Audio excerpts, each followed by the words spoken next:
Hello everyone, this is Bindu Prabha Sahu. Welcome you all to our YouTube channel Snips Biology. तो इस video में हम लोग discuss करेंगे सेट्स.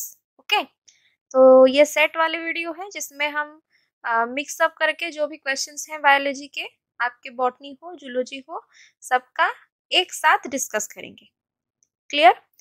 तो this is your most important questions and answers from all the chapters okay in your biology, जो कि आप लोगों के बॉटनी हो, जूलॉजी हो, आपका लाइफ साइंस हो या फिर बायोटेक्नोलॉजी, बायोइन्फॉर्मेटिक्स हो, सब में ये आपका हेल्प करेगा. क्लियर? जो क्वेश्चंस हैं जूलॉजी के वो जूलॉजी वालों के लिए, जो बॉटनी वाले का बॉटनी का है वो बॉटनी वालों के लिए. ओके, तो इस तरह से आप डिस्टिंग्विश कर लेना. लेकिन यहाँ पे क्या है कि सारा का सारा क्वेश्चंस यहाँ पे मिक्स्ड अप होके आएंगे. क्लियर? तो ये सेट है. ओके, तो स्टार्ट करते हैं. पर स्टार्ट करने से पहले let me tell you, if you are new to this channel और if you have not yet subscribe to our channel, do subscribe, press that bell icon next to the subscription button and select all to get all the notifications from us.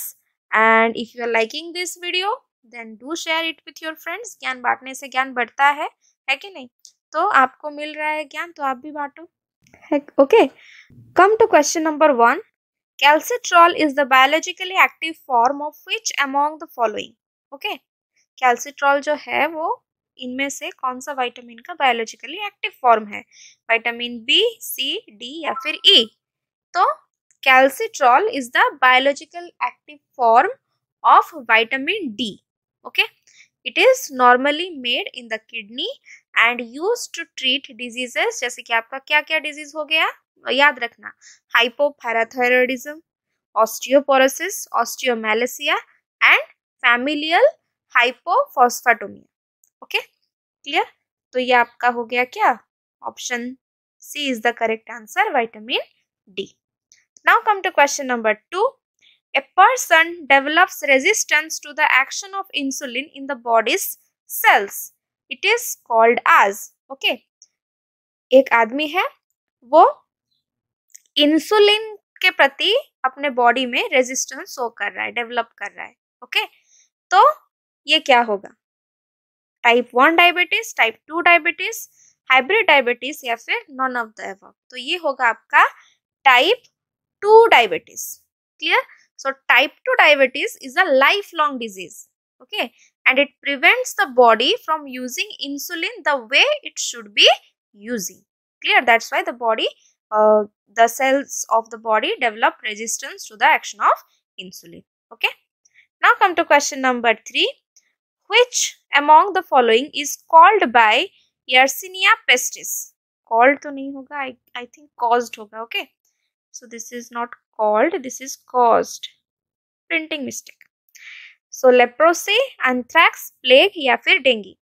तो क्या होगा answer? plague. Understood? So plague, plague is an infectious disease that is caused by your Yersinia pestis, and it is what? It is a bacteria. Okay, clear? So this is usually found in the small mammals. Okay, and their fleas, and the disease is transmitted between animals via their fleas, as it is a zoonotic bacterium. Okay, zoonotic bacterium. It can also transmit from animals to the humans also. Okay, तो याद रखना Yersinia pestis क्या cause करता है? Plague. Okay, now come to question number 4. The frequency range of ultra high frequency is. Okay, तो ये question आप लोगों को बायोटेक्नोलॉजी, बायोइन्फॉर्मेटिक्स में हेल्प करेगा. तो जो अल्ट्रा हाई फ्रीक्वेंसी है उसका रेंज क्या है आपका? Option C, 300 to 3000 megahertz. Clear? So this UHF, that is ultra high frequency, it is a method that is used to analyze the insulation condition of electric equipment by detecting the UHF electromagnetic waves which are excited by the partial discharge. Okay, तो 4 number का answer हो जाएगा क्या? Option C. Now come to question number 5. Oil of Mirabin is the most common name of which of the following? Okay, तो phenol होगा, toluene होगा, फेनोल्फथैलीन होगा या फिर नाइट्रोबेंजीन होगा। ऑयल ऑफ मिराबेन ये होगा आपका nitrobenzene. Okay, option D nitrobenzene मतलब C6H5NO2। Okay, this is a very poisonous and flammable pale yellow coloured liquid aromatic compound. Okay, और इसका ऑर्डर कैसा होता है, like bitter elements. Clear, and it is sometimes called as the oil of mirbane or nitrobenzol. Okay, so इसका answer हो गया option D. Now come to question number 6। Cooking gas mainly consist of, cooking gas में क्या होता है, methane, ethane, ethylene and carbon monoxide, butane and isobutane या फिर acetylene and hydrogen. Easy question है, butane and isobutane. Option C is the correct answer, remember this. Okay, now come to question number 7। What is the chemical name of quicklime? Quicklime का chemical name क्या है? That is calcium oxide, CaO। Okay, option B is the correct answer. Now come to question number 8। Select antihistamine among the following 4 options. इनमें से क्या एक antihistamine है? Okay, क्लोरमफेनिकल, diphenyl हाइड्रामीन, नॉरइथिंड्रोन या फिर ओमिप्राजोल। क्या होगा? Option B, diphenhydramine. Okay, now come to question number 9। Narcotic analgesic is aspirin, paracetamol, codeine या फिर सिमेटिडाइन। क्या होगा? नंबर 9 का answer codeine. Okay, clear. Now come to question number 10। Salts of sorbic acid and propionic acid are used as. दोनों का salt किस तरह हम यूज करते हैं, एंटीऑक्सीडेंट के रूप में या फिर फ्लेवरिंग एजेंट, फिर फूड प्रिजर्वेटिव्स या फिर न्यूट्रिशनल सप्लीमेंट्स। क्या होगा? Option C, food preservatives. Okay, food को प्रिजर्व करके रखने के लिए इनके सॉल्ट्स यूज करते हैं। Next come to question number 11। Oral polio drops contain, important question है ये। ओके, तो जो ओरल पोलियो ड्रॉप है उनमें क्या होता है? हार्वेस्टेड एंटीबॉडी होते हैं या फिर एक्टिवेटेड पैथोजेंस होते हैं, एटेन्यूएटेड पैथोजेंस होते हैं या फिर गामा ग्लोबुलिन्स होते हैं। तो उनमें क्या होते हैं? आपका एटेन्यूएटेड पैथोजेंस। तो मेरा क्वेश्चन है आपको कि आप मुझे कमेंट सेक्शन में ये लिख के बताओ कि एटेन्यूएशन मतलब क्या होता है, एटेन्यूएटेड पैथोजेन जो है वो क्या है। ओके, क्या कौन सा फॉर्म है? Now come to question number 12। Which of the following antibodies is predominantly present in tear, saliva and mucus? ये तीनों में इनमें से कौन सा एंटीबॉडी प्रेजेंट होता है? M, G, E या फिर A? क्या होगा? Option D, that is IgA. Clear? Option D is the correct answer. Now come to question number 13. Antigen binding sites are present in Fab regions of the antibody, FC region of an antibody, only in the light chain या फिर only in the heavy chain. क्या होगा? Option A, Fab regions of the antibody. Okay, option A is the correct answer. ये antigen का जो structure है वो हम एक वीडियो में देखेंगे। ओके, आने वाला है वो वीडियो, देखेंगे हम। Next come to question number 14. The sequence of the structural genes in the lac operon is. Okay, ये एक इम्पॉर्टेंट क्वेश्चन है कि आपको सीक्वेंस याद है कि नहीं लैक ऑपरेन में जो स्ट्रक्चरल जीन्स है। तो क्या होगा? पहले आपका आता है Z, उसके बाद Y, उसके बाद A। Okay, ZYA, lac Z, lac Y, lac A। Option B is the correct answer. Now come to question number 15. In a cell, as per the operand concept, the regulator gene governs the chemical reaction by. एक cell में operon concept के हिसाब से जो regulator gene है वो chemical reaction कैसे करता है? ओके, वो कैसे गवर्न करता है, कैसे कैरी आउट करता है? By inhibiting the substrate in the reaction. जो रिएक्शन में सबस्ट्रेट है उसका काम जो है वो बंद कर देता है, उसे इनहिबिट कर देता है, या फिर inhibiting migration of mRNA into the cytoplasm. mRNA जो है उसको साइटोप्लाज्म में आने नहीं देता, या फिर by mRNA transcription inhibition. Okay, inhibition होगा। ओके, mRNA का जो ट्रांसक्रिप्शन है वो इनहिबिट कर देता है, या फिर enzyme reaction inactivation. Enzyme reaction जो होता है वो इनएक्टिवेट कर देता है, तो वो क्या होगा? Option D. क्लियर? वो क्या करता है? एंजाइम रिएक्शन को इनएक्टिवेट कर देता है। Understood? Now come to question number 16. The condition in lac operon facilitates the condition of lac genes being transcribed at high levels. Okay, कौन से कंडीशन में लैक ऑपरेन में लैक जीन्स जो है वो हाई लेवल में ट्रांसक्राइब हो सकते हैं?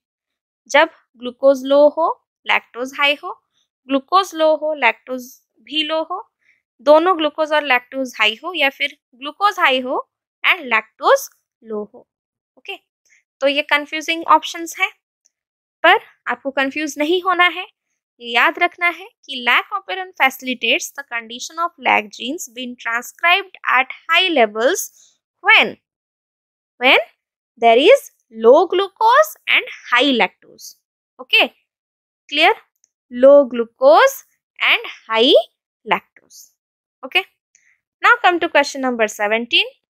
Which of the following systems give the best mode for turning trip operon off? Okay, trip operon को बंद करने के लिए इनमें से कौन सा सिस्टम बेस्ट मोड प्रोवाइड करता है? ओके, तो repressor, attenuator, repressor with a downstream poly A tail, या फिर repressor with an attenuator. Okay, तो सिर्फ रिप्रेसर होगा या फिर सिर्फ एटेन्यूएटर होगा, या फिर repressor having a downstream poly A tail, या फिर repressor with an attenuator. Okay, तो क्या होगा इसका आंसर? Option D. क्लियर? तो क्या होता है? A repressor it provides 70-fold, okay, 70-fold lowering of expression, right? अगर रिप्रेसर हो तो वो 70-fold lowering of expression provide करता है, but an attenuator it provides an additional 10-fold lowering. Okay, मतलब इसका क्या हो जाएगा? 80 हो जाएगा, right? So together they have a net effect. अगर ये दोनों मिल जाते हैं, repressor as well as attenuator, clear? तो क्या होगा? If together they are present, clear, repressor with an attenuator, then what happens? They have a net effect of 700-fold, okay, 700-fold repression over the trip operon. Understood? Clear? तो याद रखना कि best mode होगा जब repressor के साथ एक attenuator भी हो। क्लियर? तो 17 का आंसर क्या हो जाएगा? Option D. क्लियर? सिर्फ रिप्रेसर अगर होगा तो एक्सप्रेशन 70-fold लो होता है। क्लियर? अगर एटेन्यूएटर होगा तो उससे एडिशनल 10-fold होगा, पर दोनों अगर मिल जाते हैं तो क्या होगा? 700 हो जाएगा। Okay, now come to question number 18. If in an experiment you mutate the 2 trip codons in the attenuator to alanine codon, okay, LA, what will be the impact on repression? Repression में क्या impact रहेगा? Clear? अगर एक experiment में आप क्या करते हो कि 2 ट्रिप कोडन को एटेन्यूएटर में, क्लियर, वो म्यूटेट कर देते हो, ओके, और म्यूटेट होके वो क्या हो जाते हैं? एलानिन कोडन हो जाते हैं। तो रिप्रेशन में उसका क्या इम्पैक्ट रहेगा? Repression will be normal, reduced repression, no repression, so the gene would be constitutively turned on, and या फिर एक्टिवेशन विल टेक प्लेस। क्या होगा? So remember this, the basis of attenuation at the attenuator is the presence of 2 trp operon, okay, which stalls the RNA polymerase when tryptophan is deficient. Clear? अगर tryptophan deficient है तो ये होगा। Clear? तो mutating the tryptophan to alanine, what will it result? It will eliminate the attenuator's mode of repression. Clear? However, there is still an intrinsic mode of repression by binding of a repressor which is still active. Okay? Clear? वो क्या करता है? अगर हम alanine को बदल देते हैं, ओके, म्यूटेट करके ट्रिप्टोफैन को एलेनिन में बदल देते हैं, तो वो क्या करता है कि एटेन्यूएटर का मोड ऑफ रिप्रेशन को वो एलिमिनेट कर देता है। लेकिन वहाँ एक इंट्रिंसिक मोड ऑफ रिप्रेशन क्या रिप्रेसर के द्वारा भी वहाँ एक प्रेजेंट होता है। Clear? That is still active. वो सिर्फ एटेन्यूएटर को क्या, एटेन्यूएटर का जो मोड है, मोड ऑफ रिप्रेशन, उसे बंद कर देता है, लेकिन रिप्रेसर का नहीं। अंडरस्टूड? तो क्या होगा, रिड्यूस्ड रिप्रेशन होगा। क्लियर? नॉर्मल नहीं होगा, the repression will be reduced, remember this. Okay, clear? Now come to question number 19. When uncharged tRNA concentration is low, what will you expect as the activity of tryptophan operon? Okay, जब अनचार्ज tRNA का concentration कम हो तो tryptophan operon में कैसा, क्या activity दिखाई देगा? लो activity, medium, high या फिर वेरी हाई। ओके, तो रिमेंबर दिस इंपॉर्टेंट क्वेश्चन है। When uncharged tRNA concentration is low, what happens? This is because of lack of tryptophan. Okay, and as a result it will inactivate the anti-tryptophan gene, and thus what will happen? There is no attenuation at all in tryptophan gene. Okay, so as a result what will happen? The activity will be high. Okay, option C is the correct answer. Now come to question number 20. Which operon behaves similar to Bacillus subtilis trip operon in terms of attenuation? Attenuation को अगर हम देखें तो कौन सा ऑपेरन Bacillus subtilis tryptophan operon के साथ साथ सिमिलर बिहेव करता है? क्या होगा? Option B. Okay, his operon. His operon, it is similar to Bacillus subtilis strip operon, and it has a stretch of 6 his codon. Okay, how many? 6 his codons. Clear? In its attenuator, which stalls the ribosome and helps in attenuation. Okay, तो याद रखना Bacillus subtilis strip operon, okay, in terms of attenuation behave similar to his operon. Okay, histidine. Okay, so this is all about this video. 20 questions हम लोगों ने discuss कर लिया है। देखते हैं नेक्स्ट वीडियो क्या आएगा, चैप्टर वाइज आएगा या सेट आएगा। तो मिलते हैं आप लोगों से अगले वीडियो में। अगर कोई कुछ भी डाउट है you can ask me through the comment section, और कुछ चाहिए आप लोगों को तो भी आप बता सकते हो कि कौन से चैप्टर से आपको चाहिए। बहुत सारे हम जो किए थे सर्वे, बहुत सारे बच्चों ने ये कहा कि मॉलिक्यूलर बायोलॉजी में प्रॉब्लम्स हो रहे हैं, तो मॉलिक्यूलर बायोलॉजी का कुछ प्रॉब्लम्स हम लोग सेट्स में इंक्लूड कर रहे हैं ताकि आप लोगों का कुछ कॉन्सेप्ट्स भी क्लियर हो जाए। ओके, तो ठीक है, आज के लिए इतना। तो मिलते हैं आप लोगों से अगले वीडियो में। Till then take care of yourselves, do subscribe our channel, press that bell icon, and don't forget to like and share our videos. Okay, so thank you.